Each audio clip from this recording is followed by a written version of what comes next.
सरकार चल रही थी दिल्ली में, जिन्होंने हर तरीके से हर साम दाम दंड भेद अपना लिया है ना। गंदी से गंदी राजनीति जो प्रचारक रहे दिल्ली के अरविंद केजरीवाल जी, उनको जनता ने ऐसा जवाब दिया है, मुंह तोड़ जवाब दिया है कि उनकी आने वाली 10 पुश्तें याद रखेंगी। जो अपने आप को कट्टर ईमानदार बोलते थे, भगवान, वो ऐसा कट्टर बेईमान नेता आज तक जिंदगी में पैदा ही नहीं हुआ। अच्छा, जिसने कोई घोटाले नहीं छोड़े, पानी में घोटाला किया, बस में घोटाला किया, देवा की किया। अच्छा। तो ये तो देखो जी जनता की जीत है। अच्छा, ये जो जनता ने इतना प्यार दिया है बीजेपी। क्या कर रहे हैं आप? दिल्ली की हवा है रूहानी, दिल्ली की हवा है रूहानी, भाजपा की जीत है तूफानी। अच्छा, भाजपा की जीत है तूफानी। ये जीत नहीं ललकार है, ये जीत नहीं ललकार है।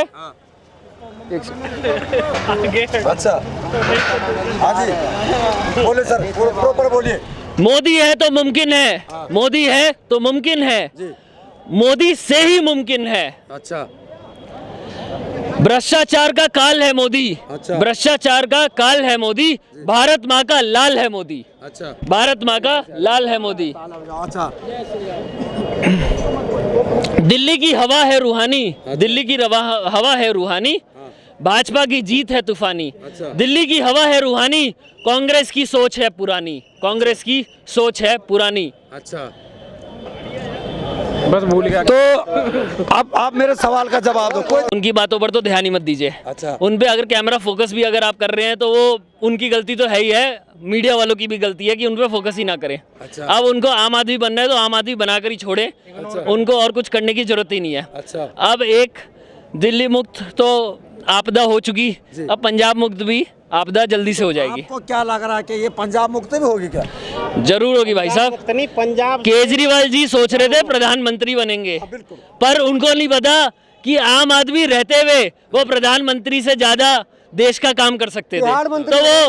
तो वो लोगों को बेवकूफ बनाने की स्कीम थी कि मैं आम आदमी हूँ और मैं ऊपर प्रमोट होकर आप लोगों के लिए काम करूंगा। उन्होंने लोगों को बेवकूफ बनाया और जैसा मैंने बोला, दिल्ली की हवा है रूहानी और दिल्ली के लोगों को बेवकूफ बनाना ना ही मतलब बहुत ही नामुमकिन है। आखिर में अपनी सीट हारने का कारण बताइए उनका। भाई साहब ऐसा है कि एक बार बेवकूफ बना सकते हो, एक बार बेवकूफ बना सकते हो, 2 बार बना सकते हो, बार बार नहीं बना सकते। अच्छा। इन्होंने बार बार बेवकूफ बनाया। पहले पिछले चुनाव में ये बोलते थे कि हम यमुना नदी को क्लीन कर देंगे, आप हमें जिताइए। इस चुनाव में भी ये बोला कि 5 साल और दे दो। अच्छा। पिछले 2 चुनावों में लास्ट यही बोला। पॉल्यूशन के बोला कि पंजाब को जितवा दो, जितवा दिया, फिर भी मेरा जमाल सिद्दीकी गुड्डू भैया। अच्छा, मैं भारतीय जनता पार्टी से क्षेत्रीय मंत्री हूँ। अच्छा, 1999 से और उसके लिए काम कर रहे हैं भारतीय जनता पार्टी के लिए। अच्छा। ये हमारे मौलाना करीमुल्लाह साहब हैं।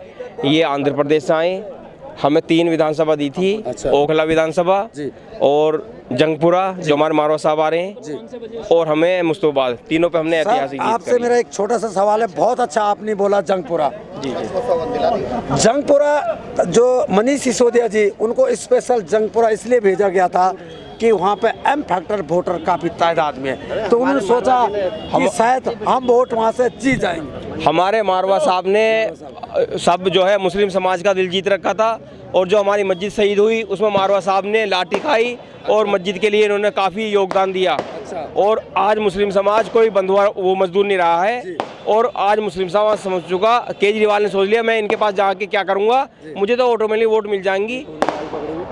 देखिए ये हमारे ने कहा कि बाहर का है, लेकिन वहाँ पर अकेला मनीष सिसोदिया थोड़ी लड़ रहा था। वहाँ तो तीसी भी लड़ रही थी, वहाँ तो केजरीवाल भी लड़ रहा था, संजय सिंह भी लड़ रहा था, भगवत मान भी लड़ रहा था, सभी लड़ रहे थे वहाँ पर। सीट पे इन्होंने सबसे ज्यादा फोकस, यहाँ तक कि पंजाब के मुख्यमंत्री भगवत मान सिंह का इसलिए उतारा था कि एक सरदार जो वहाँ से उठे हुए दूसरे सरदार को प्रचार करने के उठा था, लेकिन कहीं ना कहीं उनका भी प्रचार काम नहीं आया। नहीं आया किसी का प्रचार काम, क्योंकि बहुत